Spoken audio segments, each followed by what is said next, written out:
બનાસકાંઠા જિલ્લાના થરાદમાં શેણલનગર વિસ્તારમાં શેણલ માતાજીના મંદિર રાજપૂત વાસમાં સમસ્ત શેણલનગર પરિવાર દ્વારા 9 દિવસીય રામકથાનું આયોજન કરવામાં આવ્યું છે, જેમાં સવારે પોથીના યજમાન લક્ષ્મણ ભગતના ઘરેથી ઢોલ નગારા સાથે પોથી યાત્રા નીકળી હતી, જેમાં સ્થાનિક મહિલાઓ અને પુરુષો મોટી સંખ્યામાં ઉપસ્થિત રહ્યા હતા। આ કથાનું રસપાન આજથી એટલે કે 30 નવેમ્બરથી 8 ડિસેમ્બર 2024 સુધી સુપ્રસિદ્ધ કથાકાર સિદ્ધરાજ શાસ્ત્રી કરાવશે। બોલો જય સિયારામ। અતિ સર્વ ધર્મપ્રેમી જનતાને જણાવતો આનંદ થાય છે કે આપણા શેણલનગર વિસ્તારની અંદર રામકથાનું આયોજન કરેલ છે અને તેના વક્તા તરીકે પૂજ્ય શાસ્ત્રી સિદ્ધરાજજી પધારેલા છે। તો હું દરેક ભાઈ બહેનોને વિનંતી કરું છું કે આપણા વિસ્તારની અંદર જે આજુબાજુ ઘર છે દરેક ભાઈ બહેનોને નમ્ર અરજી છે કે દરેક કથાની અંદર આવે અને લાભ લે અને બીજા પણ સાથે લઈને આવે।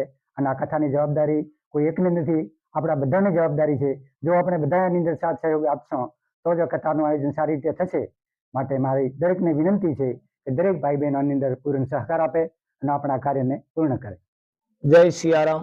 સહર્ષ ધર્મપ્રેમી જનતાને જણાવતા આનંદ થાય, આપણા થરાદના શેણલનગર સોસાયટીમાં અને સમસ્ત આપણા શેણલનગર સોસાયટીના રહીશો દ્વારા આ 9 દિવસીય રામકથાનું સુંદર આયોજન કરવામાં આવ્યું છે।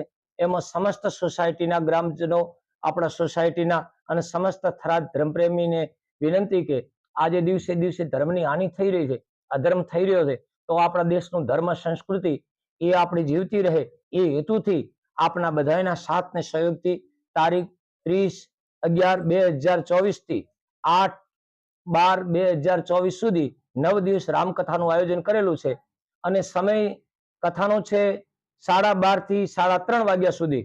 તો દરેક ધર્મપ્રેમી જનતાને સર્વને આ કથામાં લાભ લેવા માટે હું કથાકાર તરીકે સિદ્ધરાજભાઈ શાસ્ત્રી આપને હાર્દિક આમંત્રણ આપું છું।